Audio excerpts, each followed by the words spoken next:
Welcome back to Pokemon Gaia Part 4! This is the series where I play through Pokemon Gaia using only Steel types. If you're a little confused on what the hell is going on, first of all, subscribe, and then check out the last 3 episodes. The playlist will also be in the description below. Have you checked it out yet? Great! Let's get started! We start back off in Presamos Island with no idea where to go. I found another person who wants to change my Pokeball, but this time it's a dive ball, so I gave one to Cola. I was going back to the gym hoping I could get a hint from Will, but I accidentally ran into an active trainer. Turns out you can still fight trainers you've missed even after beating the leader, which is interesting. While I was searching, I found a girl saying there were suspicious people and I feel like I've done this before. Turns out there were burglars running around literally everywhere in the rooms. What kind of hotel is this? Eventually, during one of the fights, Linnell learned Swords Dance, which is going to be very useful. Himiko also learned X-Scissors, so now I won't have to keep switching out every time I want to use a Bug-type move. Meanwhile, I was looking around at more of the rooms and I found leftovers. I was just thinking about giving Lux some leftovers too once I found some. Other than that, there were just some stuff littered on the ground.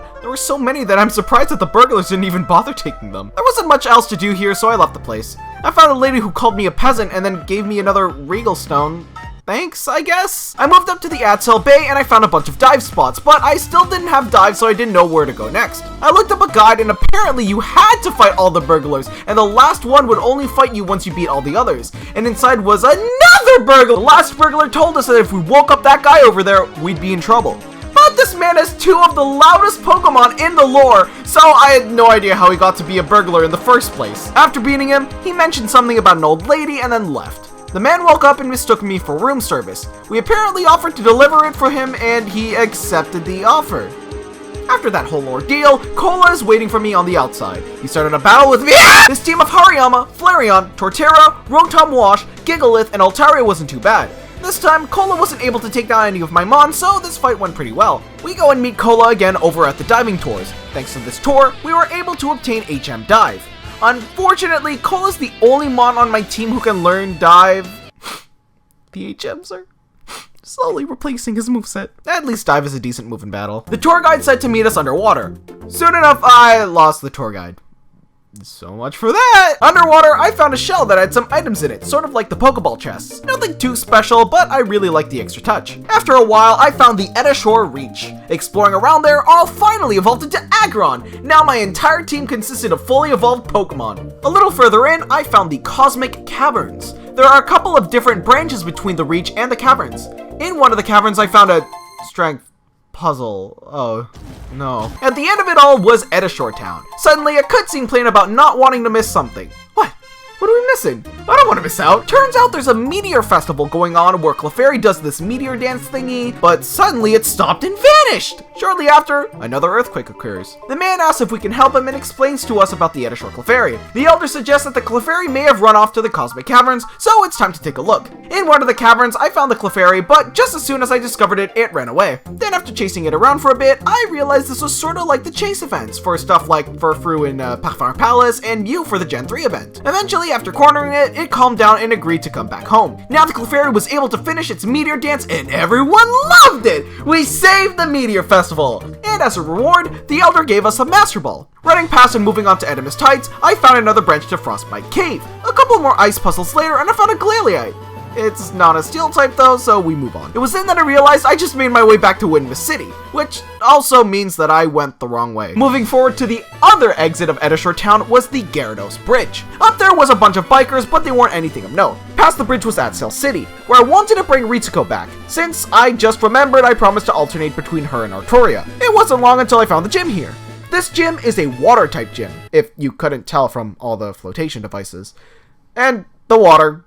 Yeah, that too, I guess. Once again, you'll need Surf to traverse the gym, but you'll also need Dive too. This is such a cool way to implement 2 HM moves as a gym puzzle, so I'm all for it. Under the water, you can find shells that when interacting with them, you can change the layout of the puzzle. Trainers weren't too bad except the occasional mistake popping up. Now it was time to face Marina, the water-type gym leader.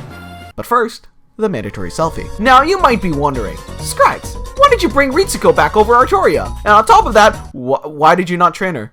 It's simple, really. I felt like it. Her lead was a Quillfish, so I was able to land a Thunder Wave. And now it was time to bank on hacks. Unfortunately for us, Quillfish moved the next turn with Toxic Spikes?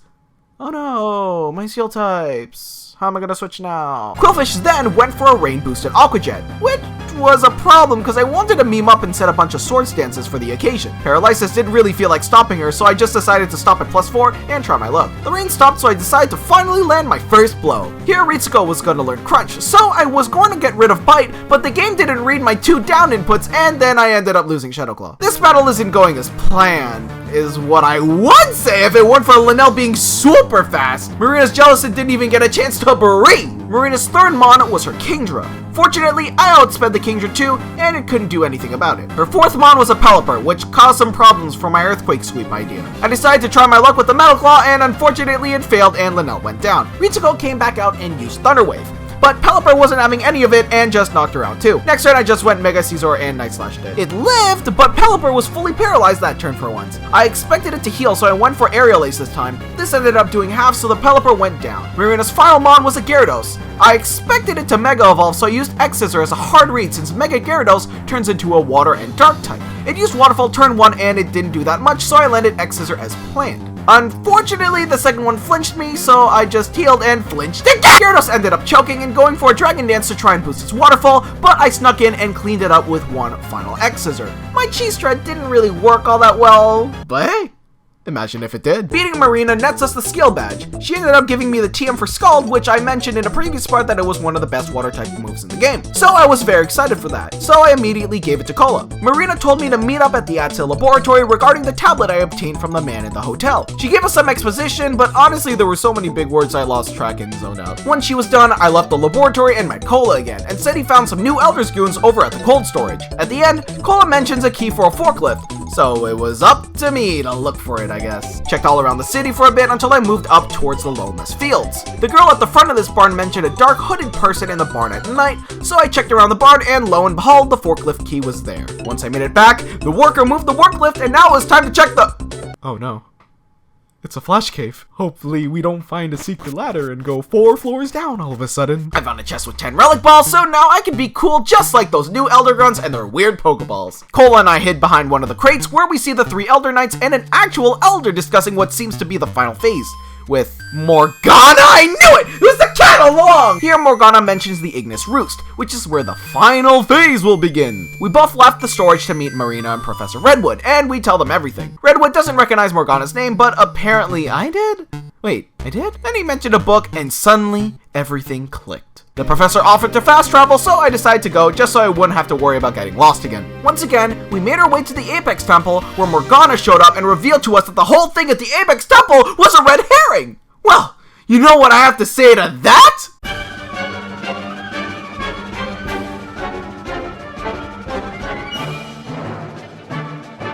I'm not lawful. Make this. My parents are home. Stop talking. You're not one of the Knights. You're one of the. She 5-0'd me.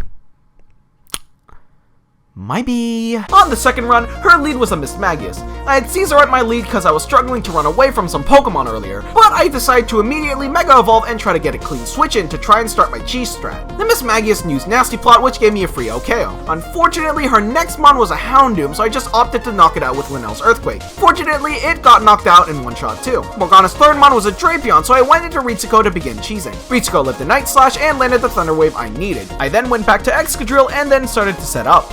1 dance, full para. 2 dances, scary face.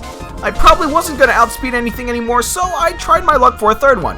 And it paid off! Now all Morgana needed to do was not send out a flying till she sent out a Gengar. However, I saw a glimpse of what looked like a Mega Tag, so I clicked Earthquake anyway, hoping Gengar would Mega Evolve, since Gengar's ability would have switched from Levitate to Shadow Tag. And she did!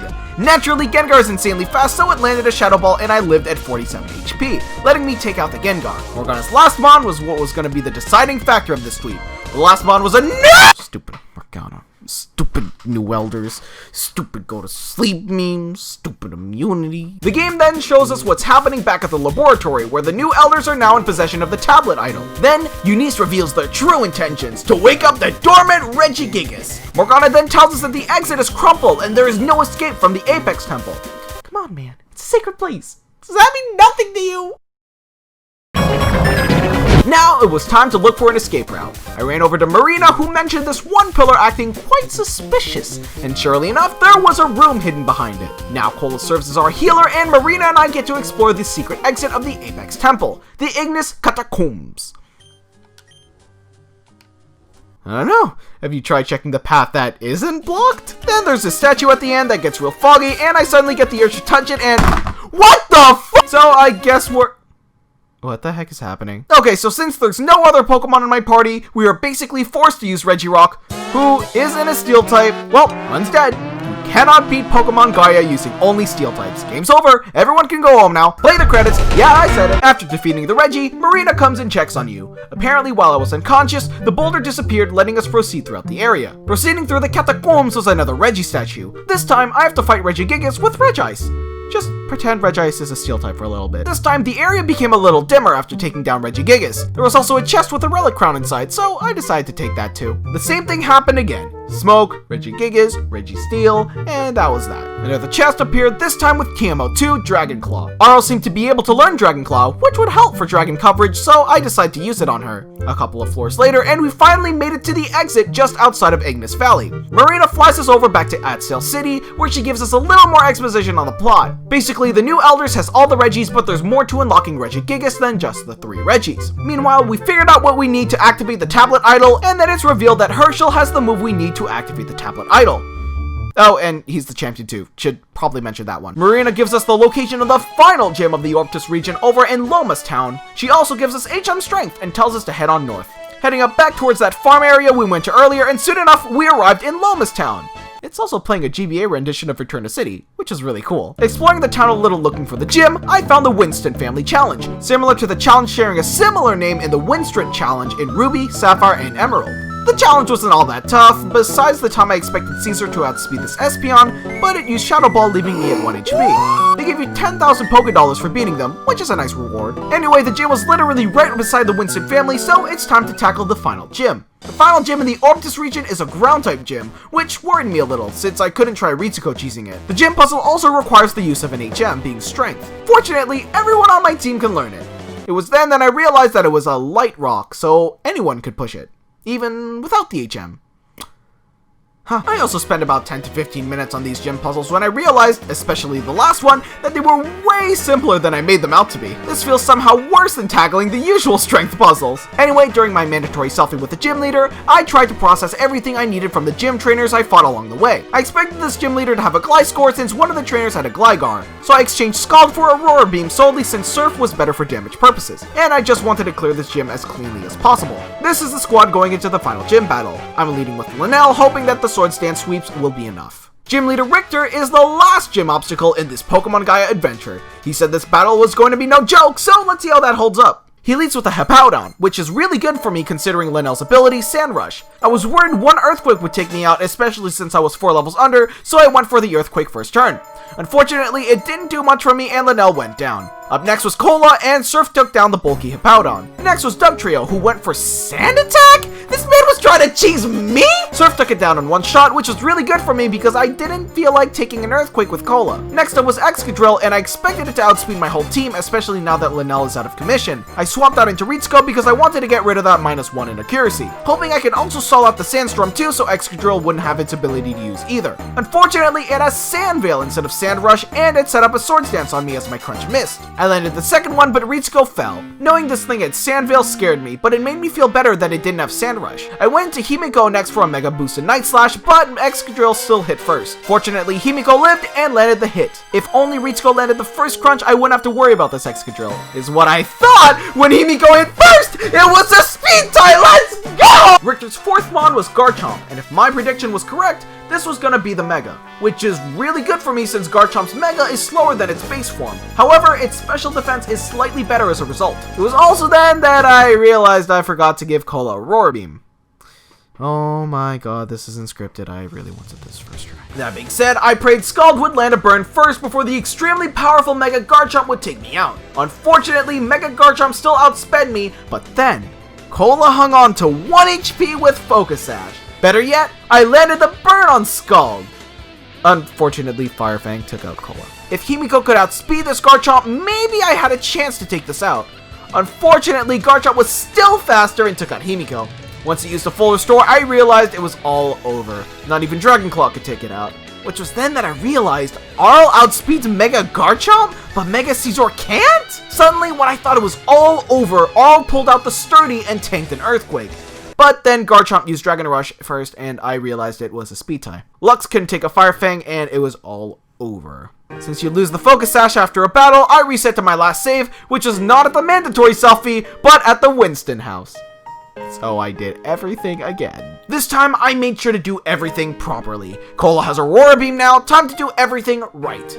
Is when I had an idea. I swapped Linnell's King's Rock with the Focus Sash Cola was holding and vice versa, and then went into the battle. The second attempt went way better than the first. This time I used double Earthquake. The first one to tank the Hippowdon's first EQ with the Sash, and then the second to take out the Hippowdon. And then the order of operations immediately switched over. Now Excadrill was sent out instead of Dugtrio. Because I knew I outsped, I tried my luck, and sure enough, Earthquake knocked out Excadrill too. Dugtrio was next, and while Dugtrio's base speed is better than Excadrill's, since Sandstorm is active, my speed is doubled. As a result, one Earthquake took down the Dugtrio. Next up was the Garchomp. Hoping I would outspeed, I went for another Earthquake. It did a decent amount, and Linnell went down. Mega Caesar landed an X-Scissor after taking a Fire Fang to the face, and the health remaining terrified me because if Richter healed, there was no way Arl could take this thing out. But he didn't heal. Thanks to that, his HP was low enough for Arl to take an Earthquake and retaliate with Dragon Claw, taking it down. Richter's last Mon is a Gastrodon. Hey Gastrodon, guess what? Grass moves.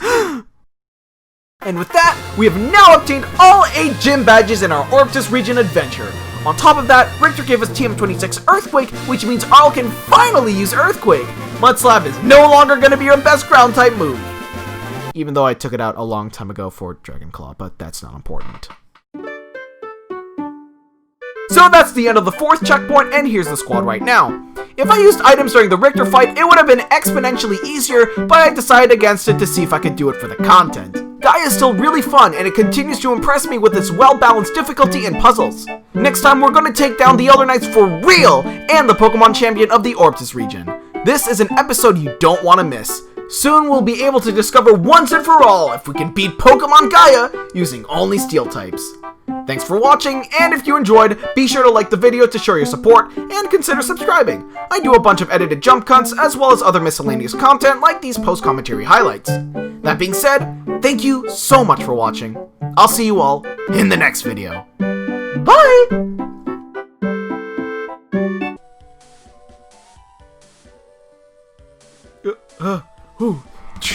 Yes, I am also cleaning the floor with my broomstick.